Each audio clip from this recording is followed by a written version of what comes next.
Welcome to the first virtual welcome reception to meet the neighbors. Everybody, all the neighbors are here. Wishing y'all were here. We got a nice crowd here and online. So some really good answers and some questions in here. So if you can, send us at info@carmelitagardens.com, the same information that you have in the survey so we know who it is, and then we can help answer your questions. But it was really good information, and the questions, we have different folks here with different experiences that came to Belize and to Carmelita Gardens from different places and with different family sizes or working or retired, just a lot of different experiences. So we tried to get a nice, good mixed group here so we could answer the different questions. And I'm going to really turn it over to the residents here to answer a lot of the questions. There are a few here that are more related to cost of lots and building and all of that. So we have staff here as well. We can answer a few of those questions. We're going to try to make those more brief because we do have that information on the recorded virtual tours. And those are things that we can answer directly as a staff. This is really more about just a nice little casual gathering with residents, and the same type of thing we do on our discovery tours in person. We're trying to do it virtually for the first time here. So again, thank you all for joining. If you have questions that are not initially addressed, go ahead and put it into the chat box. Everyone's microphones are muted right now. We've found from our experience with other virtual tours that dogs will be barking, doors will be slamming, things just happen, and it's hard when you have a lot of people on a virtual call. So we just mute the mics in order to make it easier for the speakers. But we do want to get your questions, so please put them in the chat box, and then we'll get to them as we go through the questions that were sent in earlier. So you may want to even, jot down the questions, but maybe wait to put them into the chat box until we go around the horn with the other questions, because it may already be ones that you have in mind. So I'm going to start by passing the microphone to Kristen, who is actually our sales representative. Some of you in your comments about how you found out about Carmelita Gardens said Kristen, so that's good. She's been busy, and she can tell you a little bit about her journey, and then she can pass it down to Megan next. Okay, great, I will. And if Sharon Conroy could please stop sharing her screen. Somehow we have someone sharing their screen, which I don't think we want to do. So my name's Kristen Kestel, and I moved to Belize about 2 years ago, and then kind of stumbled on Carmelita Gardens in a internet search and came up for a visit, and Phil showed me around the property, and I swore that I was not going to buy property in Belize for a year. We arrived here in May, and I bought my lot we arrived here in February, I bought my lot in May. So I just knew when I was walking around Carmelita Gardens, it felt like the right place. Was like 99 degrees that day or something. And I kept getting chills as I was walking around. So I live here with my 3 children, and we came to Belize because we just kind of wanted to escape the madness that we felt was going on in the States. So we're here from the States. And then I'll hand it down to David and Megan. All right. Sure. I'll move out of the way. Hi, I'm David. This is my wife, Megan. We've been here for a year and a half. We have 10 children. We came here for several different reasons, one being my wife's health. We felt we were told that she'd have better health here in a warmer climate. And we thought it was a nice place to raise our family as well while she was recovering health-wise, in an area that's more like the 1950s and less crazy than some of the areas up north. Who's next? Tim? Hi, I'm Tim Parr. I have a probably different story than most. I've known Mr. Hahn for 36 years. We were neighbors in Tallahassee together. We raised our families together. Phil and his entire family are just an extension of our own. And for years, Orchid Bay, I saw the concept for that. Carmelita Gardens saw the concept, and Phil kept telling me, come to Belize, come to Belize. And life happened and I had no reason to tell him no. And I came and I've been here for 11 years now. So it's, I can't speak highly enough of the community and the country of Belize. I have no desire to be anywhere else. I'm blessed every day. JD. Whoops. Hi, sorry. I'm JD Longwell. Yeah, I have a kind of a unique story too. I first came to Belize, let's see, it'll be 50 years ago in July was my first time in Belize.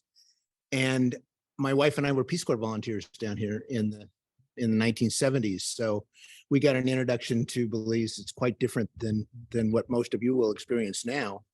But we always had a special place in our heart for Belize, and we came back a number of times and then found Carmelita Gardens. I think it was 2017. We were on a trip down to Hopkins and said, hey, I saw this really cool place on the internet. Let's go up there and up to Cayo and see what this place is all about. So came up and really felt that this was the kind of place that we'd been looking for.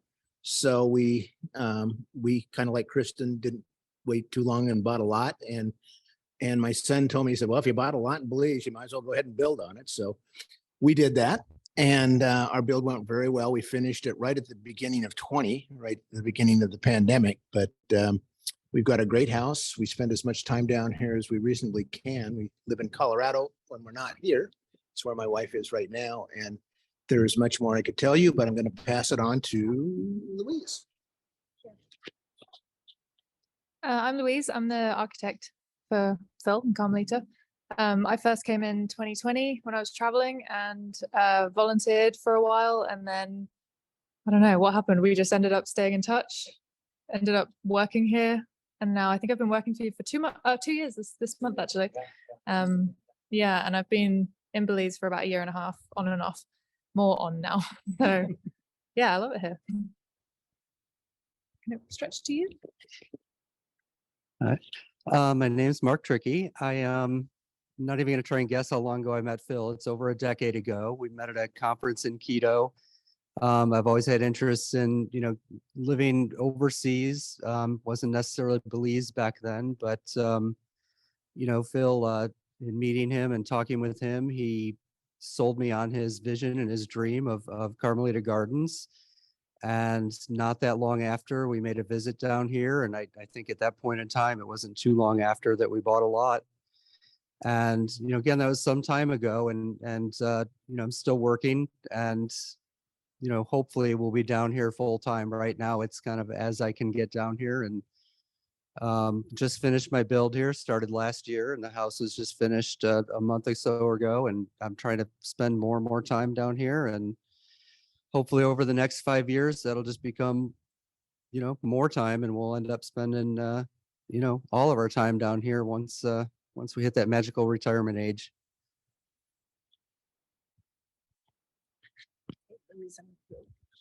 Around you. Hi, my name is Emily McGibney. I moved here with my 3 children. We came in January of this year. My husband's sadly still working in Thailand. We came from Thailand. We were looking for a place to raise our children. The kids and I came here to explore a couple years ago during the pandemic and bought a lot before we actually left. We're in the process of it. And we love it. We love Belize. Part of what sold us on Carmelita is the fact that it is an intentional community, and that organic gardens and the orchards and the people really come through. So we're really blessed to be in the neighborhood here. I'm gonna let you introduce Hi, we're Frank and Amy McKenzie, and we were not part of Live and Invest Overseas. We were living on the island in San Pedro when Amy won a discovery tour, and I didn't want to come, but I'd never been over to this part of Belize. We were happy on the island, but I decided to go with her, and we got here and we fell in love with it right away. And so we put an offer, and this is the house that was available. It was already built. We didn't have to do anything. We didn't experience all the fun of building a house, but this was just met our needs. We moved to Belize because we, too, wanted to get away from the kind of craziness that's in the U.S. And we've been here for 4 years now, 2.5 in Carmelita and a year and a half on the island. And we love it here. Absolutely love it. So this is a great place to live. And who do I pass that? Hello, my name's Cody Jones. This is my wife Jennifer, and we own a lot here in Belize. We're looking to break ground before too long on building our house. We're visiting, looking to help the Carmelita community as well. I'm an electrician, so we're going to help with some of the off-grid systems. And we're always wanted to live out of the United States, so we sold our house in 2015 and bought a lot down here and came down and visited and saw what it was then, and now we're seeing what it is now. It's been really impressive to see the growth, and we see the potential and where it's going from here. So we're excited about the future.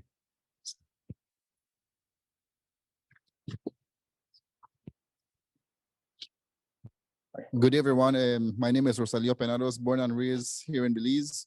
I came to Carmelita Gardens through a friend that was working for Phil, and they offered me a post as draftsman. So I am the former San Ignacio and Santa Elena building inspector for the Central Building Authority, one of the branches. And they are the authorities that gives the permits for the construction industry. Right.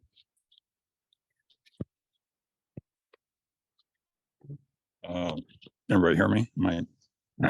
Hi, I'm Dave Carlson from the deserts of Arizona. I've known about Carmelita Gardens since 2010. I finally made it down for a couple tours, and I liked what I saw here in Carmelita Gardens. You may hear reference to the tree guy. Well, that's me. We planted around 200 trees since I've been here, and we'll probably plant a few more, as a matter of fact. That's about it. Thanks.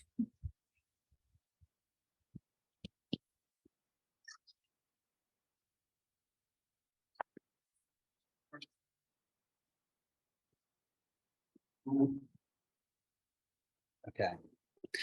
All right. Well, thank you, everybody. See, what I was saying is a lot of different stories, interesting folks coming down here from different parts of the world, which is one of the questions that we had posed is about moving to Belize, moving to Carmelita Gardens. What is that like? So we're fortunate to have experiences, good and bad. You know, it's a big move, especially if you're coming from across the ocean, across the world. As Emily mentioned, she and Greg and her their three children moved from Thailand, but also they were from the UK. So they had their stuff in the UK and then they shared with some other folks that already made the move here. David and Megan came from Canada. And then we have many other Canadians. I think everybody else is from the US, from different parts of the US. Louise is from the UK, but she's not made the full move. She's a backpacker still. So, right. So I'll go ahead and pass it to David and Megan. Y'all give your experience from moving from Canada, if you will. It wasn't. It wasn't easy, partially because of our family size. It was pretty difficult to go around and lug so many children around. But I guess the biggest challenge for us was just trying to figure out the ropes of what you needed to do. And we found that you couldn't bring personal things over the border. We had many other families that have tried, and they all got stopped at the border, whether they tried to go through an RV or through a shipping company or through flying or sea. And what we ended up having to do was create a corporation or a sole proprietorship and ship our stuff overseas via our company, which was in Ochinoco. And that was probably the biggest thing. What you need to do is to have a broker, a freight analyst who goes and takes your stuff to the ocean, and then a freight ship will take it all the way to Belize, and then you have another broker here in Belize that will take it from the port in Belize to wherever you happen to be, which in this case is Carmelita Gardens. Banking is something that is important if you're coming from Canada. I would definitely recommend that if you are a Canadian, that you get bank account at a Mennonite credit union, as well as developing a bank account in the US as well. It will really help with conversion of cash from one currency to another. We found it very, very difficult to do e-transfers and different things from Canada. In fact, Royal Bank interrogated me when I tried to do a down payment for our property. So yeah, having the different bank accounts in different countries is definitely very, very useful. And anything else you think I should add? Thank you.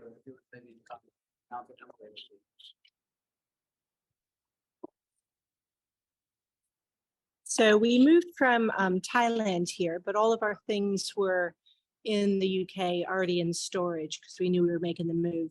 We just so happened to be able to share a container with friends of ours who had already moved out to Belize and who were looking around. So their items were in storage as well. And that actually paid off for us because both of us didn't have a lot. And to come from the UK or from Europe, generally, you're going to have to send a full container. Trying to get a shared container load, it's not the same service that you can get from the UK, or sorry, from the US or from Canada. So that's something to be aware of. Sometimes it actually is cheaper to air freight if you don't have many possessions coming. I actually had to buy things to fill the container because I did such a good job of getting rid of things, which is fine. The kids have a new trampoline, so they're happy about that.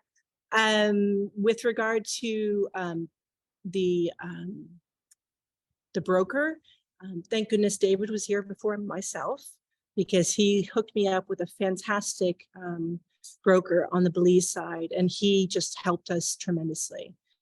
He even included storage for myself because I arrived about 6 months after our things arrived, and he had on-site storage. Everything was taken care of. There was no issues, and it was a lot cheaper than storing it in the UK.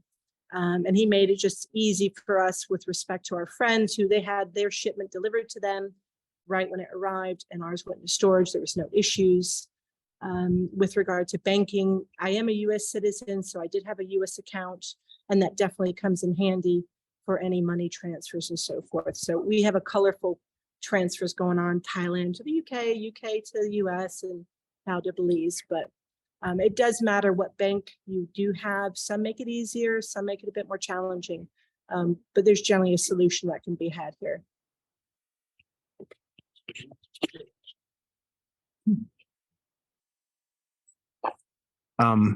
So our situation is a little bit different because we still have a home in the US, although we've downsized tremendously since all this started. So we just came down with stuff we could put in a suitcase. Because what I found is that if I can't find it down here, I don't need it. And unlike it was when I lived here in 1973 to 1975, you can pretty much get about everything that you want down here. You know, we're 7 miles away from a major Mennonite community, and they have just about everything you can imagine. You know, I mean, I've said before, you know, you can go into like Midway and you know, buy some groceries and buy a John Deere tractor and a set of leadwood drums all in the same place. So that's the kind of thing you run into. You have to look around a little bit for it, but you can, you know, our experience was that we could find what we needed down here. So, you know, we had some stuff built down here. We did have some stuff that we shipped down here, but not, it was like Amazon kind of stuff. And that's easy to do now. It was not easy to do in the past. But without getting into all the details, you know, you can have Amazon delivered down here. You can have just about anything that you need in that realm. But there is a lot of stuff available down here. And, you know, part of our motivation for moving down here was to kind of simplify things. And so we don't have nearly as much stuff as we had up in the States, and that just feels fine. So banking wise, again, our experience was a little bit different. You know, we built down here. We worked with Phil's company, but we worked basically through his accounts in the States. So, you know, we weren't having to transfer money into banks here in Belize. I do have a Belize bank account now. It was kind of a pain to open it, but I think it's handy to have something like that. But Basically we work on a cash basis down here. So yeah, our experience is a little bit different from the people that have moved down here permanently. So.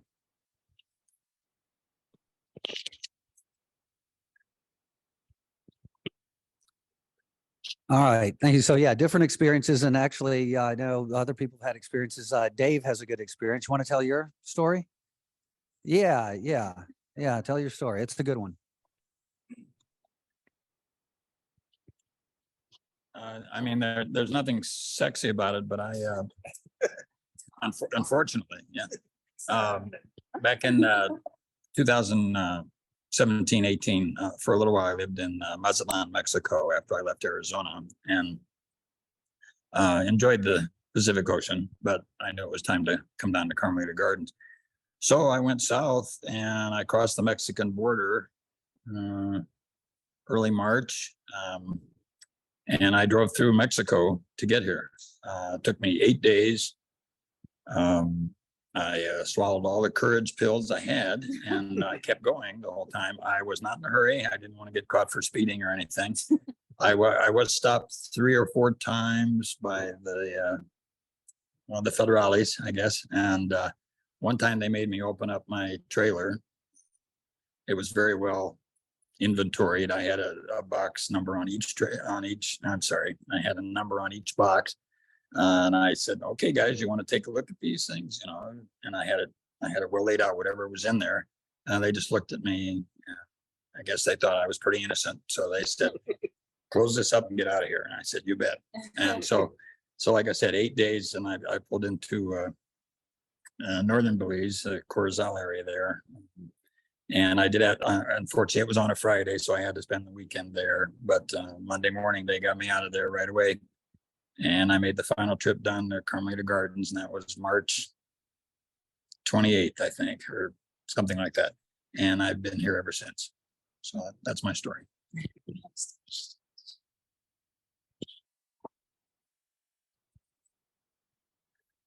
All right, yeah, and I know, Mark, your story is still in process with your Land Rover from Ecuador, right? Okay. Well, maybe that. Okay, yes, yeah, your retirement vehicle, right? Yeah. Right, okay, good. Yeah, so like I said, great stories. There's different ways to get stuff down here. Because we do have a lot of people coming from North America.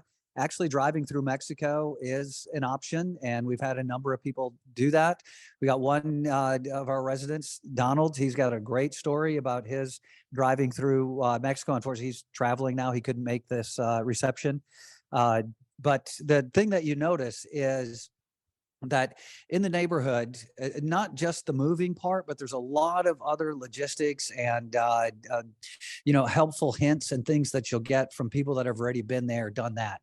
And that's what we find is like a really big advantage of being, part of the Carmelita Gardens family, is that you have so many good resources from people who are so helpful. Like Emily was saying, that David already, made the journey and found a really good broker to deal with. And so when it comes to things like that, residency, other things where you already have the people that are ahead of you that have already done it, been down that path, and know that, the good, the bad, and the ugly of things. And the more times we do it, the more people we have doing things like this, the better and better we get it as a community to figure out the best resources for getting things done. One of the things that is asked here is about residency. And so that's, again, another thing where we've had a number of residents have different experiences.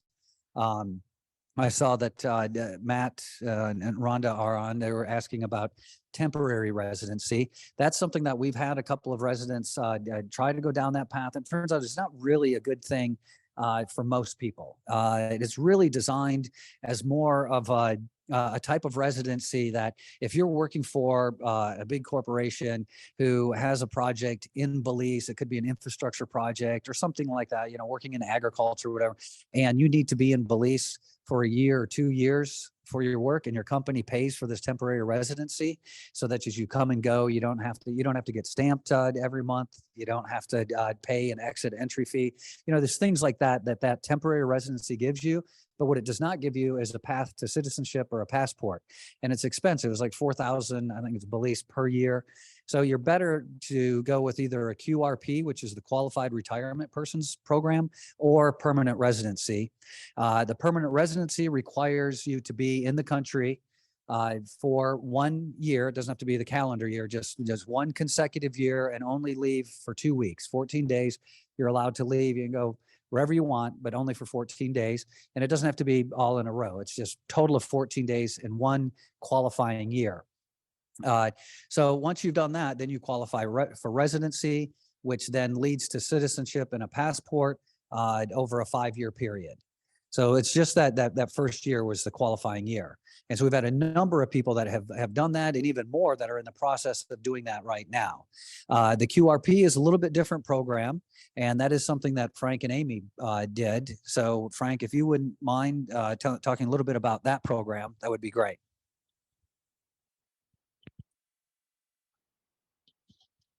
The QRP. I was able to get the QRP established before we moved down here. And the advantage of the QRP is that you don't have to have your passport stamped each month.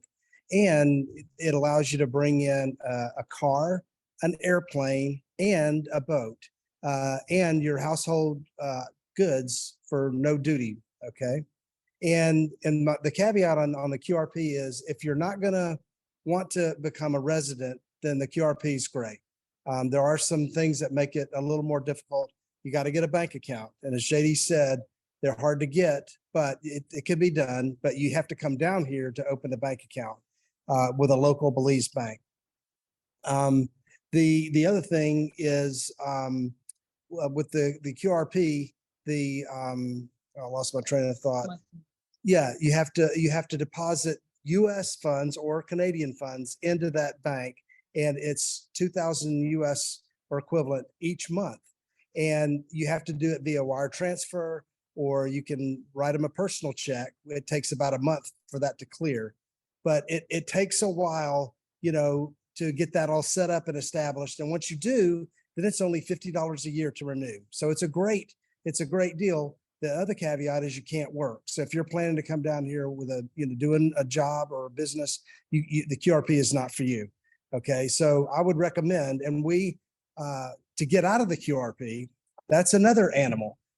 We use the QRP to buy a golf cart, and we got the golf cart duty free on the island. And so when you get out of the QRP, you have to get a letter from the BTB stating that you are no longer in that. Well, you got to go back and pay the duty and the taxes on the item that you brought in duty free. So if you're going to bring in all your household goods and a car and all those things, and you don't want residency, well, that's great. But if you do want residency down the line, you're going to have to go back and pay that all back. So it's like yeah, prorated. Yeah, I mean, it's prorated, but we've been here for 4 years, and I still had to pay like $1,700 for a golf cart. So but we are in the process now. We got our withdrawal letter from the BTB, and we're in the process of getting our residency. And but the whole purpose of both of those is you don't have to have your passport stamped each month, which is $100 US per person.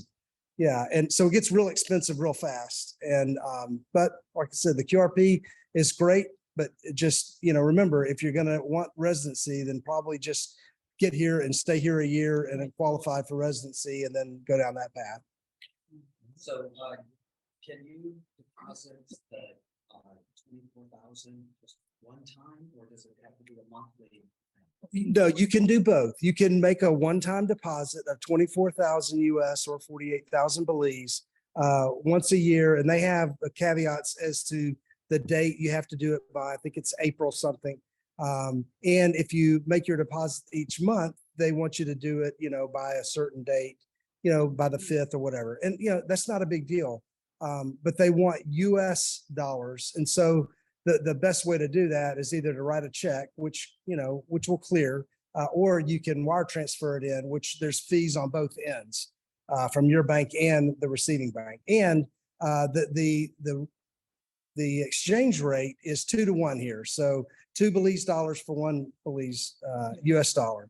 But when you bring money in, the banks don't give you that rate. They give you 1.98 to 1. So it's a little bit of a money-making scheme for Belize. They need the money, more than you do, apparently. So You had to do for both. I did it for me, and then she was a dependent on my thing. So after a year. I did it just for me initially. And then when it got expensive, when it went from 25 US dollars to 100 per month, then we applied for her dependent status. It cost the same. I think it was 1,200 US dollars per person to sign up for it.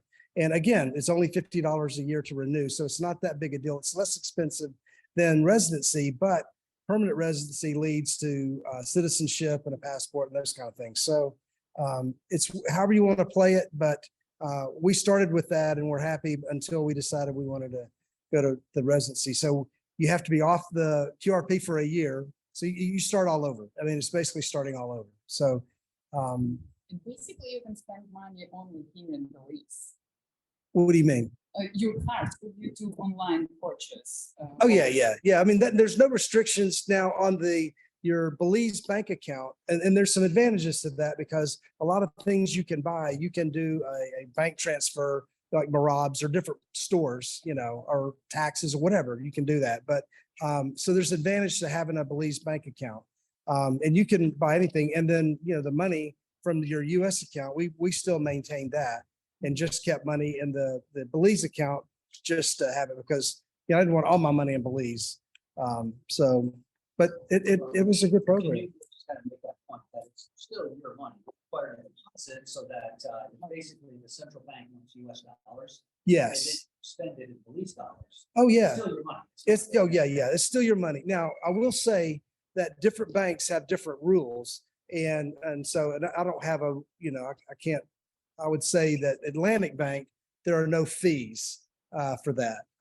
There's a Mennonite bank that charged me $150 a year to have the bank account. I didn't know that until I got a bill for it. And I'm like, what's this? So anyway, it's just cost of doing business. Not a big deal. But yeah, you spend your Belize money and it's good to have that because you want to spend, the thing in the local. I mean, they'll take US dollars here, but I don't have any US dollars here. It's all Belize money here. And when I want to buy something with a credit card, they take US credit cards as well. All right. Okay. Yeah, because he was asking.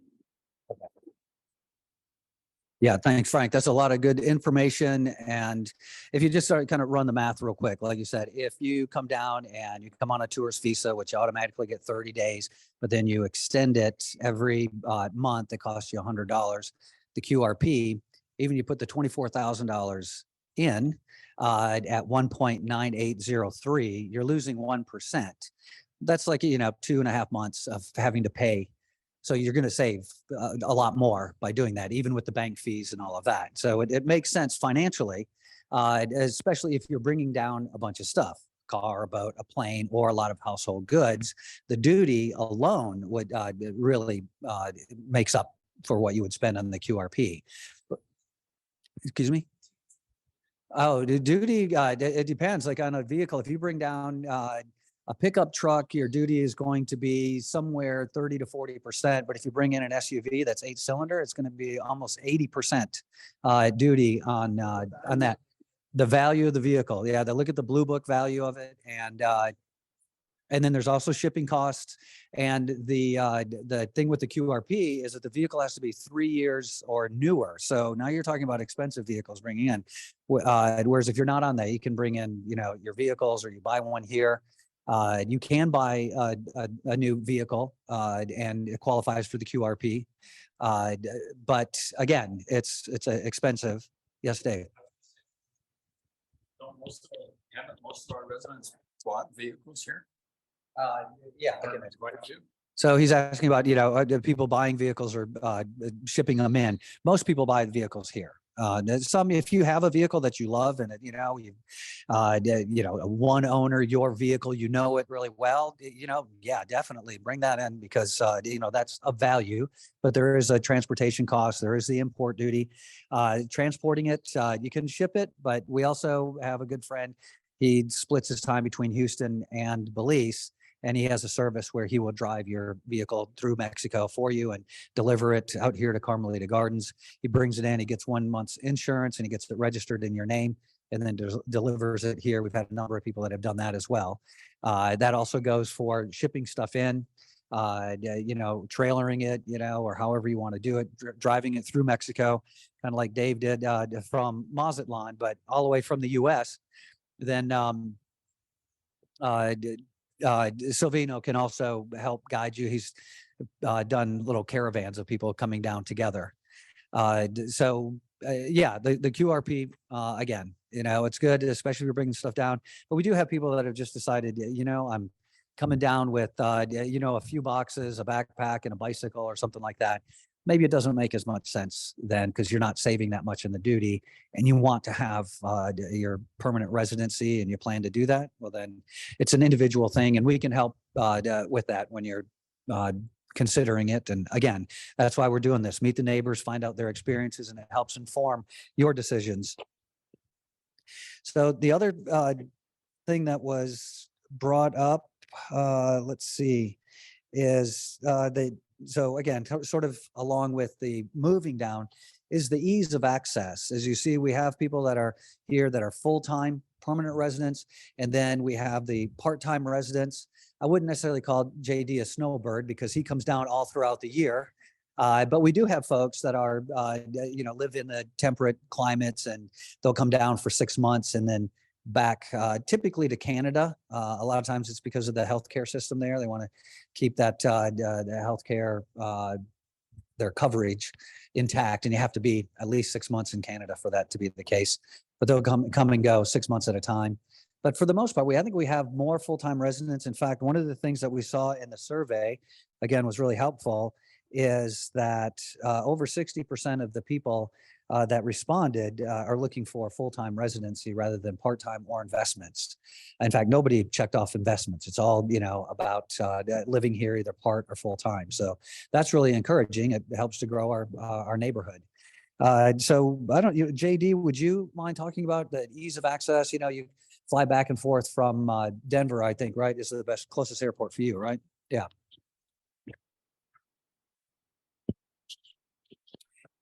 Yeah, this is something that's really changed since when I lived down here before, because when I came down here in 1973, there were no US carriers that serviced this area.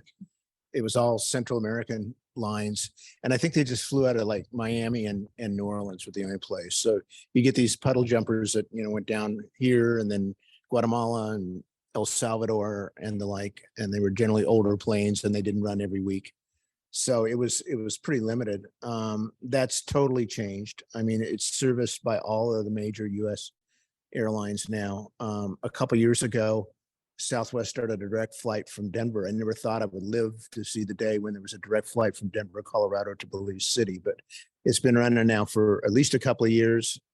United has a direct flight from Denver for a while. Even Frontier had a direct flight from Denver. So, and those flights, and this is something that surprised me a little bit this time coming down, is that this time of year is generally not the high season because it's getting pretty hot. And, most people are back up in the States by then. The plane was packed coming down. And that's been more and more my experience. So I think they're going to probably continue those flights. I know they have Alaska Airlines, I think, has a direct flight out of LA, is it? Yeah. And I mean, it's all the major airline service. There's direct flights from Chicago, Miami, and then a lot of connecting flights through mainly Houston, Atlanta, and the like. But I mean, you come to the airport now and there's like 10 carriers sitting there.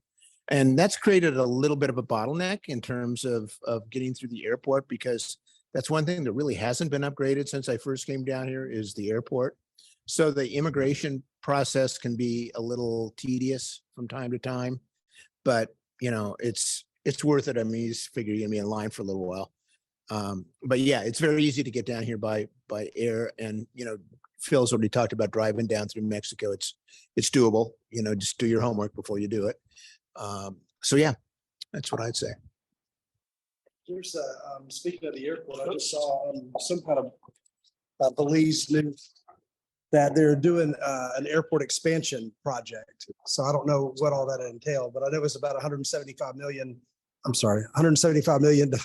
airport expansion. I'm not sure what they're doing, but they are recognizing that there are so many more people coming here, and they're trying to meet that need. So Actually, the airport is a little larger now than it was 2 years ago. Yeah. They added another terminal, or at least room for more people, maybe something like that. Yeah.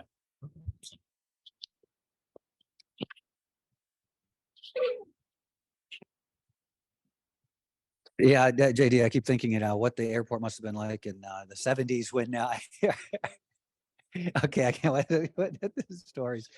Now, I know when I first came in 2003, the biggest arrival day for flights, the most traffic is always Saturdays. And I remember talking to ground crews and stuff at the airport. And a couple years after I arrived, they went from 7 flights on Saturday to 10. They reached double digits. Now it's like 30 something. So that's kind of the growth that I've seen since 03. Yeah, yeah. So, right. Well, that's actually maybe a good segue into healthcare. Amy, if you don't mind taking that one, would be great. And if y'all, when you're talking, if you look here at the camera, that's where the audience is. So you don't need to, don't look at me.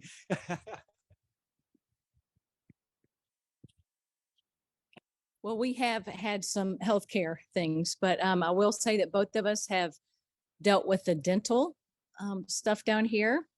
We lived on the island and had dental care there. We flew over to Belize City and had dental care there. And we've had dental care here in San Ignacio. So we've been pleased with all of those. We've also had medical health care and sought care on the island, and then followed up with, when we moved over here,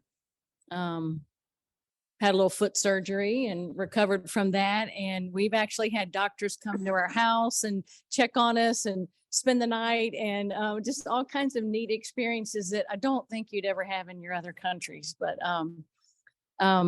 then we've had to do lab work, and we've just been talking to a friend who was so impressed with one of the hospitals we used in Belmopan.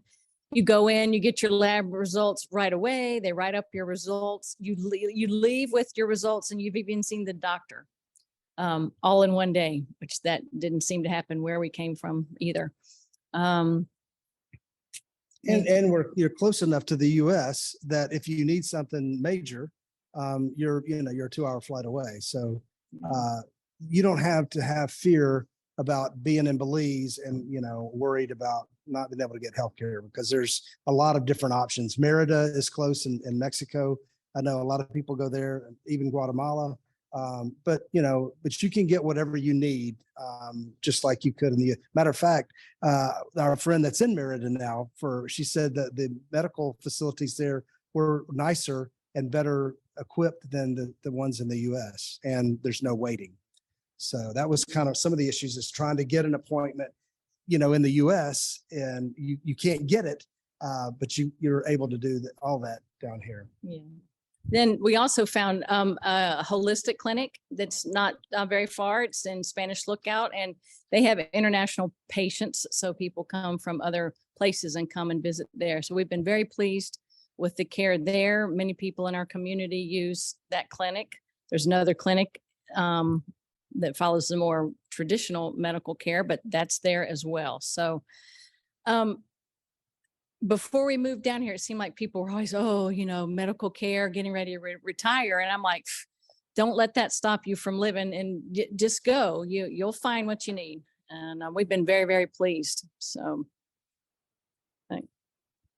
You've had experience in Merida with family? Have you been to hospitals up there before?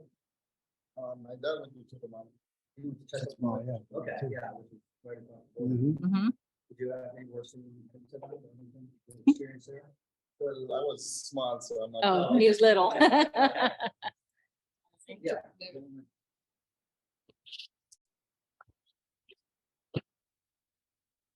Our medical experiences here, one of the biggest ones was an operation that one of our children needed. And compared to Canada, where the medical care is supposed to be free, it costs a lot in regards to time. And that was one thing that that Frank and Amy were talking about. There isn't, if you want something done, it's done pretty much straight away. And it was the same with the operations.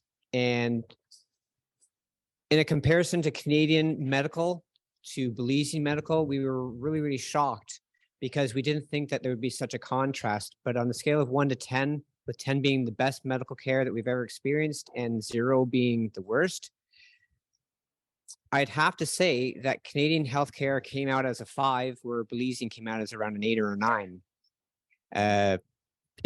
We were floored just with the medical professionalism, what you were being told, what your options were.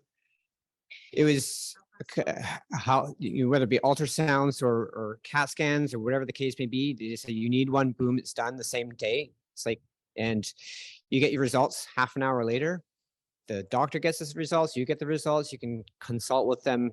They're like, okay, you got your results. The doctor will be with you in half an hour, and it was all done. It was incredible. So from a Canadian perspective, that's our experience. Yeah, great. Thank you, David. Someone has asked that you're going to say where you're from when you're answering the question, so it kind of puts it in perspective, context for them. Yeah, you know, I've had very little experience with the medical system here. Fortunately, I've been healthy and haven't had any major accidents or anything, but have definitely helped people getting care, whether it's, the lacerations, broken bones, things like that. We had, was it bee stings one time? We had a volunteer that our ants, yeah. Oh, that's right. That's right. Yes. Yes, Mark. That's right. Yes. Do you have something to share? Okay, real quick. Yeah. Probably a little bit different than everybody else's because I was sort of on my own. But so I think it was not the last time, but the time before I was down here. I was not staying in Carmelita Gardens. My house was being built, but I was staying by the river. And I won't go into all the details, but I ended up swimming in the river in the middle of the night when I probably shouldn't have been, and took a fall and basically opened my leg wide open on a piece of rock, rebar or something. I have no idea what it was. And was bleeding pretty heavily and ended up just trying to bandage it up myself the best I could. And a couple hours later, long story short, it turned out to be much worse than I had thought it was in the beginning. And this was about 1 o'clock in the morning or so. And I got in the car and I drove myself to, I think on Bullet Tree Road, it's at the public hospital there. Pulled in there. Somebody saw me pull in, came out, helped me walk into the emergency room. And I will tell you, it's not a whole lot to look at. And if you were coming from a hospital in the States, you would look around and kind of maybe turn around and go the other way if you didn't particularly need care. But they were as nice as could be. And they got me right back there. They gave me a shot. They stitched me up. And, at the end of the day, or at the end of the time there, I said, how much do I owe you? And they're like, don't worry about it. Just go. And that was it. That was my experience with the medical care in Belize. So, a little bit different than everybody else is here. I didn't visit one of the fancy hospitals, but that's where the locals go. And, I got the care I needed, and it didn't cost me a penny, and got some good conversation with the doctors and the nurses. Everybody got a good laugh out of my my trials and tribulations that evening. So it's you can get what you need down here, regardless of which path you take.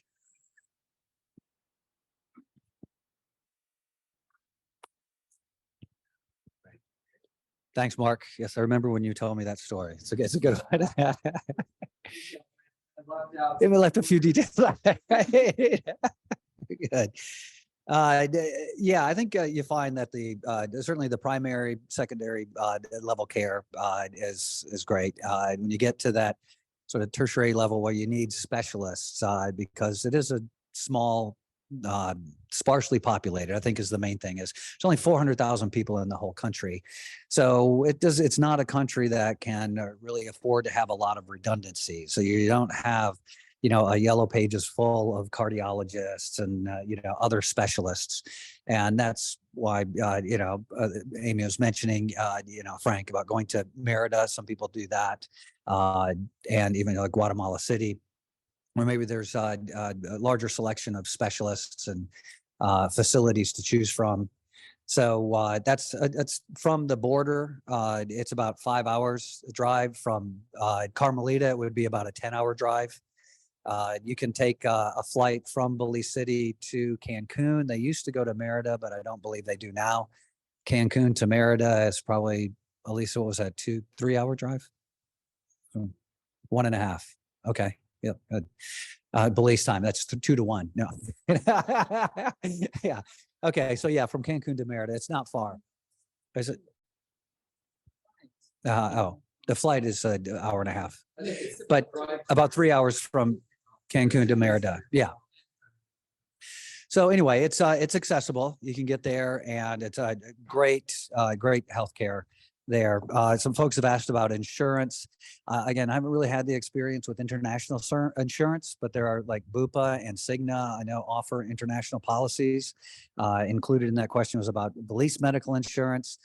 David was saying that he looked into it. I remember some years ago looking into it as well. It's very expensive. And for the retirees, which I noticed again in the survey, we have a number of retirees. You just kind of age limit out. They just, the insurance companies here don't write insurance policies typically for the elderly, as what I found, or it would be extremely expensive. So you're better off with an international policy, but a lot of people just go naked because they go without coverage because of the low cost of healthcare. I was just going to say, when it came to healthcare for our family, because of our size, even though we paid cash for the operations, we paid cash when we were dealing with the ICU, we found that when we looked at the different premiums for the insurance, we still would have been paying more for the premiums than we would for just forking out the cash for the medical bills ourselves. That's just what we have found in our own personal experience. Oh, right. Yeah, Frank just said that Medicare is not accepted down here, so that won't work. Okay, so Kristen, what do we have? Some other questions? About getting pets down here. Okay, getting pets down here. So I've not. Well, actually, Tim. Although, again, we have all these unique stories. I think this is a unique story that may or may not apply anymore. But I think the general answer is that what most people want to know, is there a quarantine requirement? And the answer is no, there's not a quarantine requirement. You need to show all of the latest shots, I think, and a recent veterinary report, a check certificate. Yeah. Online to Baja, it's BAHA, it's the Belize. Agriculture. Yeah, you do need to go online before you bring your pet down here, and there's a form that you need to fill out and get approved down here. Sorry. Before you bring your pet down here. So you can bring them, and our little dog is a service dog, quote unquote service dog. And so she came down, no problem. But I know others that have brought their dogs down. But again, Baja is the first step to go online, get that information, fill it out, get it approved. And then you got to do all your stuff in the US with the rabies vaccination and like a healthcare certificate and all that. But yes, you can bring them down. Now, there is a caveat on, as long as your dog has a US vaccination, rabies vaccination, you can bring them back into the US. But if your dog's been down here longer than a year, then you have to get a letter from the CDC basically stating that your dog is, and there's a whole bunch of stuff to it. And we are not going to be able to bring Molly back with us when we go back in June because that doesn't end until the end of July. And so there's some caveats on it, but bringing a dog down here is no big deal. And if you're not going to stay more than a year, then getting them back is not a big deal either.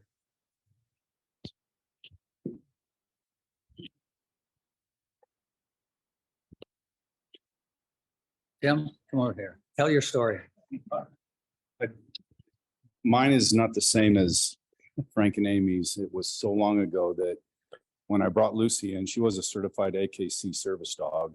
She was also a, therapy dog, if you will. We didn't know about the Baja thing, and we landed and they said, "Where's your Baja certificate?" And you got to remember, this is 11 years ago. I said, I didn't know about that. $50 later, we're out the door. Right. So I mentioned that I hadn't been back to the States. I did go back to get my daughter married and stay for a while. And I brought my dog back with me at that time. And I don't remember, she was all the certificates and all of the Baja thing. So when we came back to Belize after a couple weeks, I had a friend get me the Baja certificate and all that stuff. Well, we get to the airport and there's no Baja certificate. And $50 later, we're back out the door. So I'm not suggesting you go that route. It's better that you do what you're supposed to do. But, that was a long time ago. I mean, the last time I left or arrived in Belize was 5 or 6 years ago with Lucy. And she's since passed, so I'm not worried about that. Yeah. Right. The system still works the same. So anyway, like I said, I've seen lots of different things and don't necessarily follow what I tell you. Yeah, well, you get it done. I've got a photograph somewhere of Tim on the plane. He was actually moved up to first class. He's got Lucy there at his feet and a Bloody Mary in hand, and he arrived in style with Lucy. I guess, from there, what I'd like to do is just shift a little bit to some of the questions, because there were a number of questions about building and lots. And like I said, we have the neighbors here. I don't want to spend a lot of time on the things that are in the virtual tour that's recorded and things that Kristen and I can answer for you.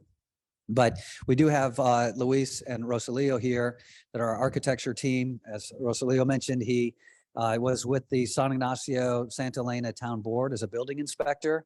So we're really fortunate to have him on the team for about 1.5 years now. And Luis, she's an architect. She mentioned it's been about 2 years. So when she first came, was just as a volunteer on a workaway program. She was here for, it was about a month or almost 2, I think. She was just had graduated with her bachelor's degree in architecture from the University of Edinburgh, and then got out and home just before the COVID lockdown happened. And a few months went by, and interestingly, these virtual tours, like I said, this is the first Meet the Neighbors that we've done, but we've done virtual tours really since the lockdown. That's when I was talking to people and then realized it's like, oh, you want to go see that lot? Okay, I'll just jump in the car. And, thanks to Zoom, which of course, boomed during the pandemic, everybody went on Zoom. And so I could just start going around and showing people the property, which then led to more kind of organized driving tours with multiple people on the call at the same time. But it was really interesting is that people were starting to just buy and even design their houses and have their houses built before ever being to Belize, like ever in their life, let alone Carmelita Gardens. And so we started getting busy in the middle of the summer of 2020. And like Luis said, we had stayed in touch. And so I was like, hey, how would you like to do some design work? And she was like, to do it remotely. And she was then pursuing her master's degree. So she started doing that. And I said, hey, how about a full-time job? Okay. Hey, can you move to Belize? Okay. So 2 years later, here she is just doing an amazing job. She's worked with some of the folks here in designing their home. And we're really fortunate to have her as well as Rosalio. So I'm going to pass the mic and put her on the spot. I know she doesn't like this. She does Zoom meetings multiple times a week, but when I hand her a microphone, she doesn't like it. But sorry, here you go. Okay, so Yeah, I guess, generally we had some of the respondents were talking about the homes that they want, their household demographic and their budgets. The budgets range from 150,000 to 500,000. We're seeing more and more at around the 200 to $300,000 level. And kind of what that gets you, bedrooms, bathrooms, 2 bedroom, 2 bath is kind of what we're seeing a lot of. But maybe, just the experience. I mean, just this week we had 4 design meetings yesterday for the pipeline that's already full. So maybe kind of talk about where we are with that and what we've got coming. Okay. So right now I think we have about 5 or 6 fully drafted projects. So they're ready to start. And we're hoping to start them before the rain sets in, ideally, which will be in about a month. And then beyond that, like Phil said, we did 4 design meetings yesterday. I think we have another maybe 3 in the pipeline. So that's going to be my job for the whole summer, getting the designs done and then handing them over to Chilio to get the drawings done. But actually, it sounds like, oh, that's terrible, we can't build till November. But actually, the process kind of does take that long anyway. So we're in quite a good place. Design tends to take, it depends what you're doing, but maybe 2 or 3 months. And then drafting maybe a couple months. And that includes engineering and the electrical permitting and submitting to the Central Building Authority. And then we break ground and all of that. So it does take, I think, about 6 months anyway. So we're kind of just at the right time at the moment. And I think most of the ones that we're going to build soon are the 2 bedrooms, 2 bed, 2 bath, very like all different variations. We have our models, but we don't really build them very much. We tend to modify everything, but actually some of the design meetings yesterday, I think people do want to just go with the models that we have. But we have so many variations now of the same model. But I think coming up we'll have more. We have a couple cottages, a couple bungalows, a couple villas, and now I think Kristen's house is becoming, I didn't think we ever thought it would be a model because it's a 3 bed, 2 bath and a loft. But actually, I think we have 2 or 3 people wanting to build it. So that's probably becoming a new model. So we're adding to it. But yeah, I guess for the budget, 200, 250 that will get you a 2 bed, 2 bath at the moment. I think we're kind of trying to look at all of our pricing at the moment and trying to source from Mexico instead of buying everything in Belize, Mexico and Guatemala, so that we can get prices down a little bit. But I guess that's kind of it's in the works. It's a process. It's going to take time, but we're hoping to see some benefits from that in the next 6 months to a year. Yeah. So the models that we already have and that are fully drafted, to go with something like that cuts the time and the cost a lot. Because like I said, it takes me a couple months to work with you if you want to do something custom. And then it also takes Chilio a month or 2 to draft it. So it is just a lot more time. Whereas we have fully drafted buildings ready that and now we have so many options that probably one of them might suit you if you're asking. And I'm always now, we send the models out, but then if somebody says, oh, I'm interested in the bungalow, I can send like 5 versions of a bungalow. And the same with a villa. I can send like 6 or 7 villas that are all slightly different. So it's getting easier and easier now. I think that people find what they want from what someone else has already done. And then even going around, you probably wouldn't even think any of these were the same plan or the same model, but they've ended up all slightly different, and the interior choices can all be different. Even me and Chilio were looking in here, like the roof is just, there's so many different choices you can make to make it unique without actually changing the plan. So because all structurally engineered, so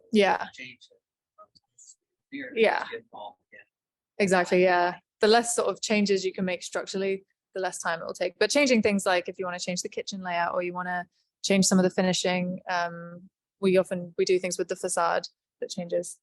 So yeah. Good.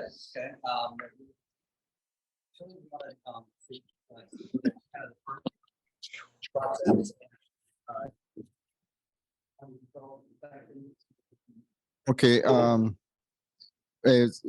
Louis and I, we normally do inspections, and for us to do the permitting, first of all, Louis does the design. After the design has been approved, she forwards that information to me, and then I produce the construction drawings for it.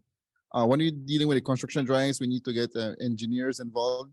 We get electrician involved, and it has to be a licensed electrician here in Belize, all right? And then from there, we process the plans and we submit it to the department, Central Building Authority, which is the department that controls the entire country with the building construction. We normally do inspections twice for the week, Louis and I. We look at the structurals, making sure that the windows, the plumbing and the electricals are where they should be. And basically that would be about it, you know. Oh, and leave those headaches for us. We'll do all the permitting for you guys. Yeah, that's part of the process. So you don't have to worry about anything. We do the submission and we get the approvals, and then we provide the approved plans from the Department of Central Building Authority.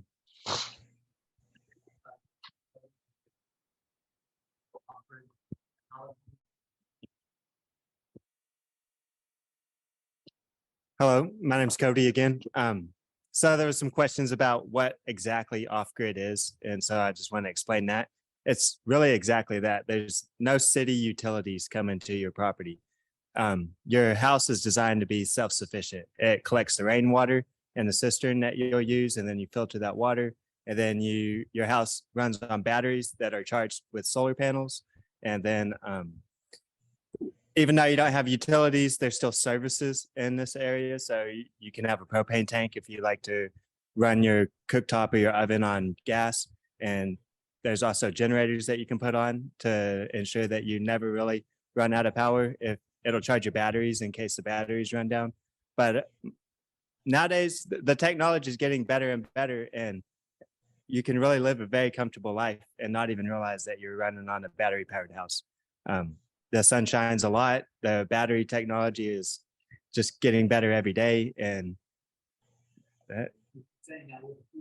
yeah, there's a pool behind me that literally runs on batteries. And this house has been here running like this for many years at this point. And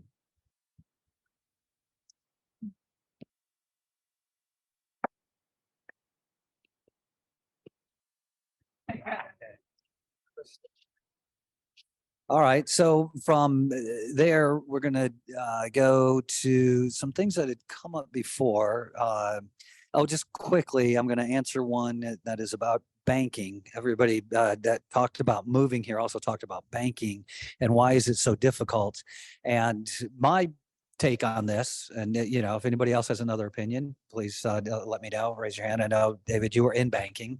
It is that this is part of something that started a number of years ago with the U.S. Treasury Department, where legislation was passed. It's called FATCA, which is a Foreign Accounts Tax Compliance Act, which then for the first time ever required all banks to divulge the names of U.S. citizen account holders. They say that, well, you don't know about your account. We just want to know where, you know, it exists. And so there's certain banks around the world that just said, for us to comply with all of this, it's going to cost us millions of dollars with all of the U.S. account holders that we have. So forget it. We're not going to comply. And then other ones, they did comply. And in Belize, which has historically been one of the top banking jurisdictions in the entire world, always like in the top 5, is one of the things, you know, the British set up the banking system here, and it's great. Their liquidity requirement is like 25% for chartered banks. So you don't have bank failures like you have in the US and other places.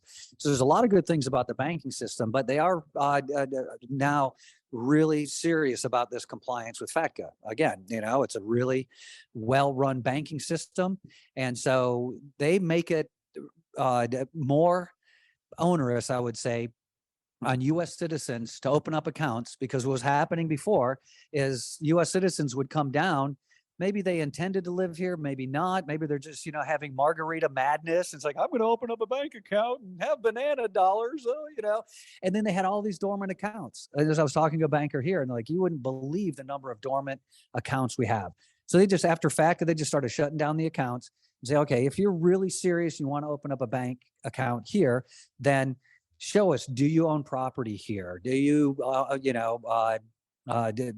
lived here? Do you have a, you know, residency? What are the, you know, the QRP, like Frank mentioned, that you're really serious? Okay, yes, we'll open up a bank account for you, but not just willy-nilly. So that, I think, is really the kind of the two things. There was FATCA and then just a lot of dormant bank accounts that had happened over the years that they were maintaining. That is my impression. Do you have any other take on that? Is that pretty much what y'all are seeing? Okay.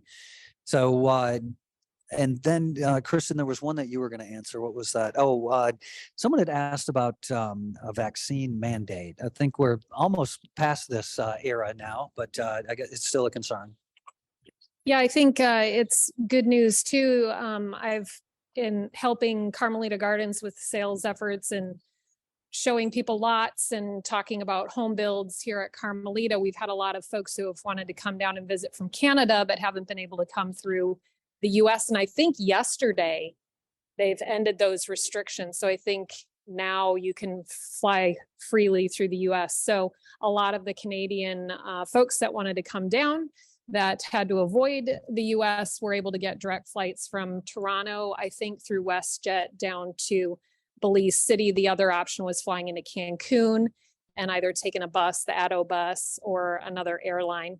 With regard to Belize and vaccine mandates in Belize, they attempted to have them, but for a very short period of time, and it was only for public access to governmental buildings. And so the workaround that some folks, including myself, used is to hire an agent to go in and have passports stamped. You could get a PCR test and go in with a negative PCR test. I think that lasted, I don't know if anyone knows, like all of 2 weeks maybe, or maybe a month tops. I think they started with a little more heavy-handed effort to restrict access to any building, but there is a certain contingent of folks in Belize who have a fair amount of economic power in Belize who don't play by those rules, and it seemed to shut that down pretty quickly. And so for folks who want to have a more autonomous experience and make decisions that work for yourself, Belize is an excellent place to do that because in my view, one of the best things about Belize is that there's not a lot of technological progress in Belize. And so when they try to mandate things, the will might be there, but the ability to enforce it is not as strong. So that was part of what brought us down here. And it also allows people who want to follow the guidelines that are provided by Belize or the CDC or whomever, you still have access to those things down here. So there's a nice balance of being able to make choices that work for you as an individual.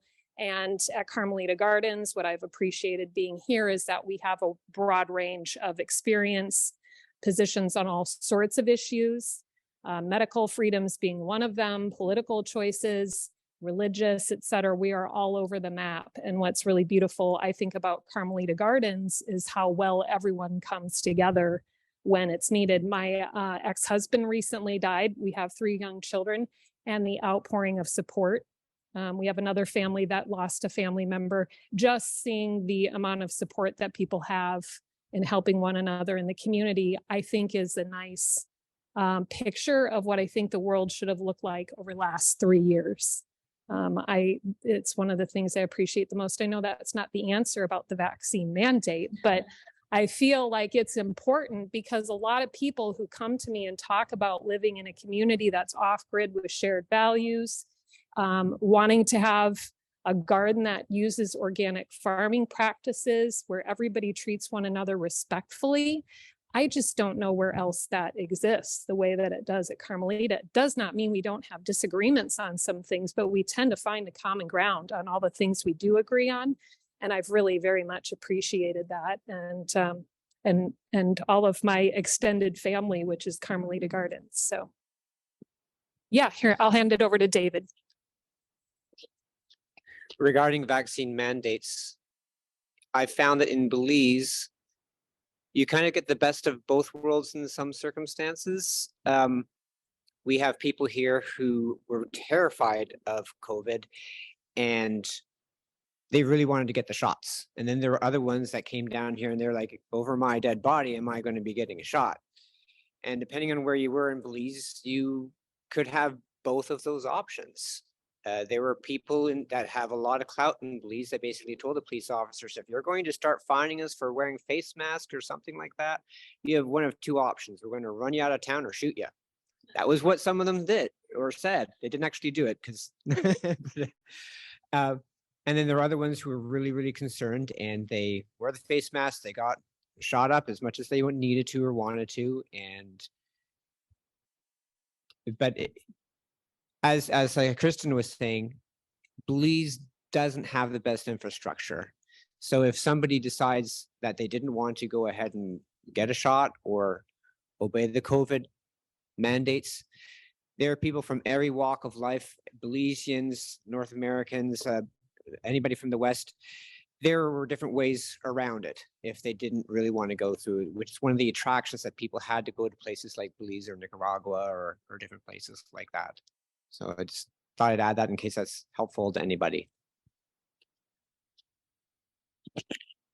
Yeah, great. Thank you. It's again, just these different experiences and perspectives on things is really helpful.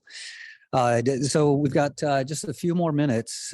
We were going to go until 5:30, which is, I guess, what is that, 7:30 Eastern time. So let me see, let's say ability to rent homes when not in CG.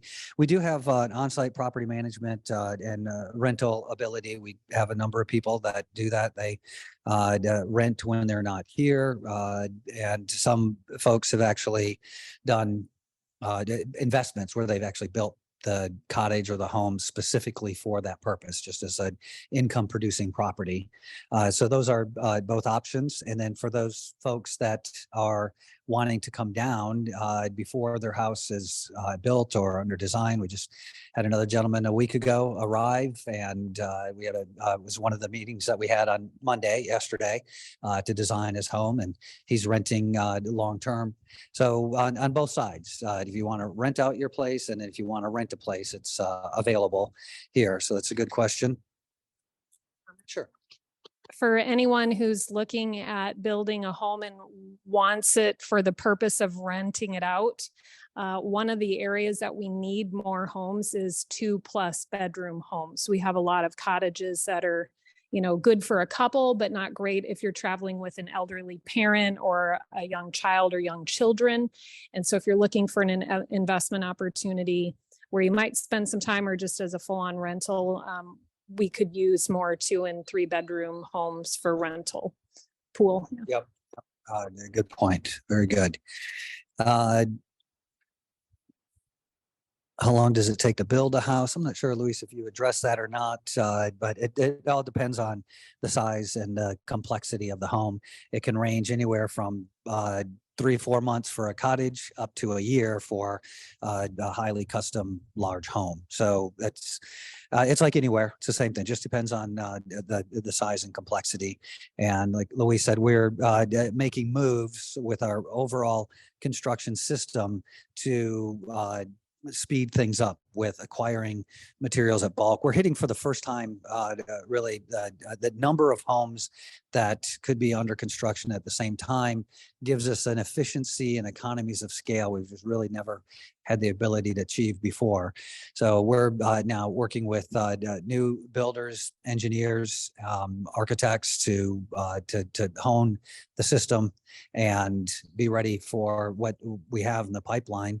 I think we're looking at, before the 4 meetings yesterday, I think it was 15 in the pipeline already. Yeah, and more to come, like you said. Sure. Just for people that are designing, there are some things you can do to make the process quicker. Like we're looking at kind of like simplifying roofs, using less wood in the house. Like it's still nice to use wood, but people that are using fully wood floors and everything, you do kind of experience some delays depending on the time of year. The wood's great here, but like Belize is a small country and it can't quite cope with all the construction, I think. So there are just some ways that we can try and make the process quicker, and we can control more things with certain design things. So if that's a consideration, that's something we can look at as well.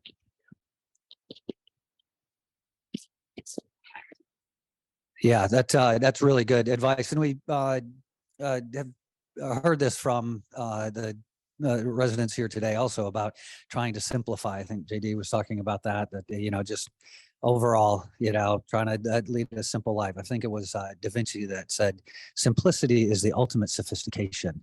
And it also is the ultimate way to make your job go faster and less expensive. Keep it simple. So, so we're down to here. Yeah, and did we address getting medical equipment or? Oh, so someone asked about getting like CPAP machines and things like that. I think it's still difficult to get certain medical equipment down here in terms of just like going into a store and buying it. You can get it, you can order it, and it can be shipped down. It's getting better. Like things like I know just buying things, in the grocery stores and all of that. There used to be, years ago. Again, I keep thinking about what it must have been in the 70s, but just in the last. Just before COVID, y'all notice how there were like 2 or 3 years where it just like changed, where there's like things just became so much more available. Like I know in San Pedro, they had, grocery stores carrying, products that you could never get before. And now we're seeing that out here in Cayo. And the same thing, medical equipment, different in the construction, lighting fixtures, plumbing fixtures, things like that. So it's getting better. But if there's very specific medical equipment that you need, don't count on it being available it's just like going to a store and buying it. But like I said, it's improving. Amazon and Aero Freight, Frank says, which is true. And someone else mentioned that Aero Freight, it's a company that's run by the Mennonites in Spanish Lookout, which is just 7 miles from Carmelita Gardens. And it is, they have a warehouse in Texas. So you can order whatever you want from Amazon, or if you have things that your personal effects that you want shipped down here, you can send it to their warehouse in, is it Haltom City? Yeah. On Han Boulevard, right? Yes. So they will then consolidate and then ship it down over the road through Mexico and to their. Oh, does it go overseas now? They ship it to Miami. Oh, okay. They drop it to Miami, ship it on a boat. Oh, okay. So they go over the road to. Okay. And then to there. Okay. Well, it ultimately lands 7 miles from here. If it's something big, you can hire them to deliver it. If it's small stuff, we have this signal group for all of our residents. And you'll find that a lot of things like, hey, I just had a book delivered to Aero Freight or whatever it is, medical equipment. Anybody going to Spanish Lookout could pick that up for me, would appreciate it. So, Kristen mentioned how the community works. So that's important. And then the other one was where to bury loved ones. Now, Amy, would you talk a little bit about this? I think there's yes. And then y'all, I definitely want you to talk about it in general. I know Amy was, there's a book that you have, or a pamphlet about that. That was just, so if you do that, and then, yeah, David and Megan could talk about that as well. Well, we were given a book from a ladies group in Corozal, and it's entitled Ralph's Dead, Now What? And they came up with it because they had an expat couple down there, and the husband died suddenly and they didn't know what to do. And different countries do different things, and some of the processes were a little bit different. And so they wrote it all up to share so you could have an idea of how to handle things. So we've had, I think 3 friends or people that we know now that have passed away, and they've all been cremated, and we're taken back to the States for that. That's what our plan is. We set that all up with our kids before we came down here. But that little pamphlet, and we actually had a community meeting here at the house, and we had a doctor from the San Ignacio Hospital come, and can't remember who else we had, but we talked about that. So there are things available, handbooks and things like that we'd be happy to share. And our friends whose mother just passed away, she said there's some things you need to update. And so yes, so yeah.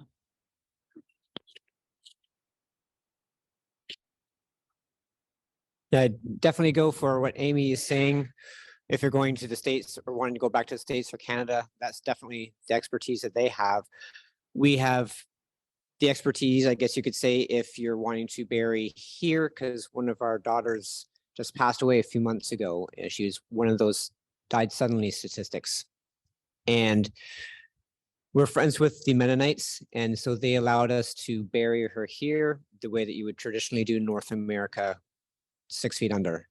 I just mentioned that because the majority of the graveyards here do not bury. They have them in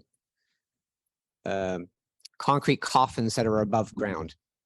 And we didn't want that for our daughters, so we were either going to have her cremated unless the Mennonites allowed us to bury them in their burial grounds where they we have ties with the Mennonites. We're not Mennonite, but we've made friends with them, and probably if you made friends with them too, they would give you the same courtesy. But if you didn't, you would still be able to bury your loved ones here the same way that we did, but it would be in a graveyard where the majority of people are not buried underground, they're buried above ground. That's all I wanted to add. Thank you. Okay, so we are at 5:30. Doesn't mean that we have to end here, but there questions. Yeah, I think we've got all the questions answered. So now Kristen has something to add. Oh yeah, there was a question on bugs. I can talk about bugs. I mean, you're not going to see them in this house right now. We have this lovely breeze. So if they came in, they'd blow right on through out on the other side. There are bugs in Belize, and they depend on what area of Belize you live in. So the ones that you're going to have out on the Keys or on the coast are going to be a little different than what you have in Cayo, in the jungle. Carmelita Gardens tends to be pretty well manicured. We mow pretty regularly, and I think that helps with the bug population. The egrets love it when we mow. They're hanging out on the green spaces, eating all the bugs that have come up from the mowing. So that tends to keep the bug population down. And then we also have the beauty of just almost consistent breezes all the time. It changed direction the other day and made a mess in my house, but yeah, we really don't get standing water with our drainage project that Phil did with the Mennonite crew just last year. That's really helped with any standing water and drainage. So you'll get scorpions and spiders and things like, those little tarantulas, I love seeing the tarantulas. Actually, my kids and I always said we're like our new pet, because they just stay in their little hole. Not so much with the scorpions. They wind up in 30 pieces with the broom. I haven't got to the point where I'm comfortable relocating them yet. But so the bugs, for me, I came from Minnesota where the mosquito is the state bird. So I'm okay with the mosquitoes, and I've gotten used to it down here.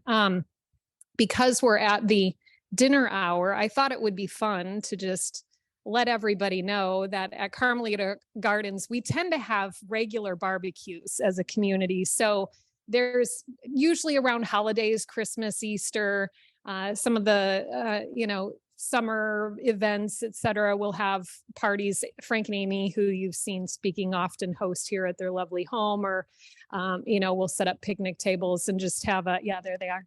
Thank you, Frank and Amy. And when we have discovery tours with guests coming in, sometimes we'll host community events so our guests can meet the folks in the community. Yeah, David. Oh yeah, David wants to point out tarantulas here are not the super poisonous type.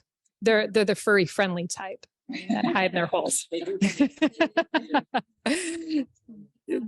not going to hurt you. Yes. And the scorpions might hurt a little bit, but they won't either. So yeah, we have in the community, we tend to have different events that we get together as a community. So I thought it might be helpful to point out that as a community, we like to do things together, host events, and in addition to the ad hoc helping one another out. And then when people become members of the community, we have a little resident portal through the Signal app where we can keep each other informed on what's going on. Our Monday market day sales for the organic garden produce that's available, and food orders that people can place with some of the local chefs in the area. So I just thought it'd be fun to point that out. Thank you, Phil. Yeah, Christian, that's great. And that actually gave me an idea that let's go ahead and wrap it up by just going around and answering one of the other questions that we forgot. And that is, what do you do with your free time? So we could just kind of sign off that way with everybody going around. And, for me, anybody that knows me knows that my free time is where I do the work that I couldn't get to when I already did the work that yes. So, Kristen, here you go. I know you stay busy. You've got 3 kids. So here you go. This question assumes one has free time. We like to, my home is on the river. So my kids and I like to go down to the river and they'll splash around and play. There are other things folks can do in the community. I haven't been able to avail myself of the yoga that happens twice a week yet, but I'm hoping to get on top of that one. And just someday maybe doing the gardening. But right now I'm like Phil. I use my free time to catch up on the things I couldn't get done during the workday. All right, here you go, Megan. We have no free time. We have 7 kids. Yeah, but Megan, you have like the preschool set up in your house. You should at least talk about that. What I do in my free time is I started a preschool for the kids in the village, and at the same time I'm trying to get some teaching qualifications. And we have 7 kids to raise that are here. And what else? What do? We try to sleep occasionally. Dave has hobbies. But they're not normal hobbies. No, Dave doesn't have normal hobbies, and I don't know. We're really busy. Okay, I'll pass it over to him. We're just really busy right now. Yes, we don't, it's really busy, but we do homeschool, which has caused me to have a lot of really not normal hobbies, like psychology, thermodynamics, and quantum physics, and animation. So if I have any extra time, that's what I'm doing. So other than that, it's always just doing whatever it is with the kids. And oh yeah, there's a beautiful park in Spanish Look that we always go to, where you can either go swimming in the lake, or you can just go picnicking or riding your bikes, or if you have a kayak or a canoe, you can bring that in there and go have some fun, or riding. Yeah, but that's what we do for in our free time. Yeah. Tree water. Okay, when I'm not learning more about trees and all that stuff, I do have a buddy who you heard from before, Tim. Tim and I play Frisbee golf once in a while. And let's not forget the sport court, which has Chris, another one of our residents. He brought a pickleball net. And so every Saturday morning, Chris and I try to hit the pickleball over that net. And, sometimes it doesn't work so well, but anyway, other than that, I like to, I don't have TV. So unfortunately, I've turned into a YouTube addict. And I like to study the financial markets. I don't have anything to put into them, but I like to study them anyway. That's about it. Oh, and horseshoes. Oh, yeah. Well, we play horseshoes too, by the way. Nobody mentioned that before. So that's in our sports park, which, named after Scout, our first dog here in Carmelita Gardens. That's it. Well, Amy and I host Sagebrush Community Church on Sunday here in our home. And then we have a small group that meets on Wednesday. And then we have a kayak group that we kayak usually on Wednesdays and Saturdays. So we being retired is a lot busier than working out. So anyway. Yeah. Do you have free time? Okay, let's go back here. You guys got any free time? What do you do? I don't live here yet, but I've been here several times, and there's a whole bunch of things to do here. If you can't find something to do, that's on you. There's a jungle. There's tons of exploring to do. Countless Mayan ruins that are really impressive. There's caves to go explore. The river. You can canoe, kayak, and then if you want, you can go in about an hour and a half, get down to the coast and take a water taxi out to any of the islands. And that's amazing. The Belize Barrier Reef is really impressive. If you like to dive or snorkel or just be by the beach, it's really impressive. So. You got any free time? Well, free time, I'm not sure, because my full time I work for Phil, and my free time I do side jobs at home. But for other companies, But in some instances, sometimes we need time for the family. And what I tend to do is to go to the river, soak ourselves in the river. Belize is a small country. You can go from here to Chetumal in 4 hours. And my son is studying in Chetumal, so I go visit him once in a while. If not, we can go to Flores, Petén, Guatemala, which is about 2 hours from the border. So that's would be like a little vacation, spend a weekend there. And, you know, it's a small country. You can travel the entire country in less than half a day. Going back. Free time doesn't come by a lot in our house. But if I do get free time, I like to go investigate new nurseries. I love plants. I have quite the collection to go into the ground one of these days. But the kids and I love to go explore, love to check out what animals that we see. We have these lovely guides that we got that show us the different types of birds and different types of creatures. So we're all quite excited when we get to see something. And tarantulas are one that my kids love, and they're quite docile. And you can lure them out and meet them, which we like to do. But yeah, we just love the nature in Belize. So.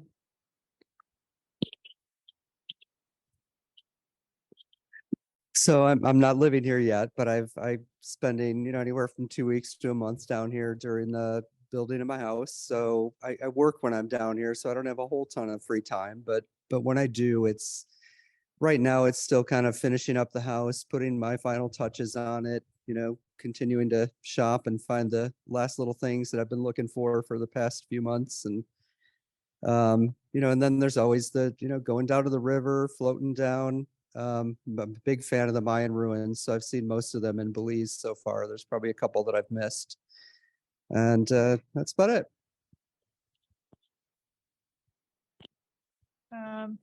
So most of my free time is at weekends, and I basically just travel around Belize. I like going down to the coast to Hopkins or Placencia, out to the islands, and then more locally, I love going to Pine Ridge. Right now, I'm trying to down the Hummingbird Highway, which is like the most beautiful road in Belize. I'm trying to stop off at different places every time I go down because there's so many small little reserves or like waterfalls or random things.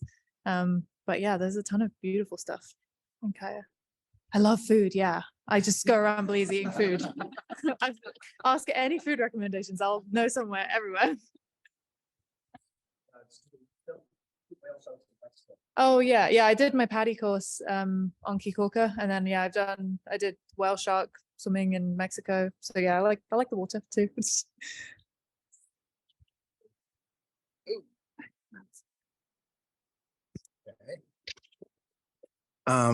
Both my wife and I still have our careers, so some of that gets done down here. But I like just working in the yard. We've planted all sorts of great things there. It's fun to go and watch them grow and trim them and play around with them. And I also like to get my kayak out in the river.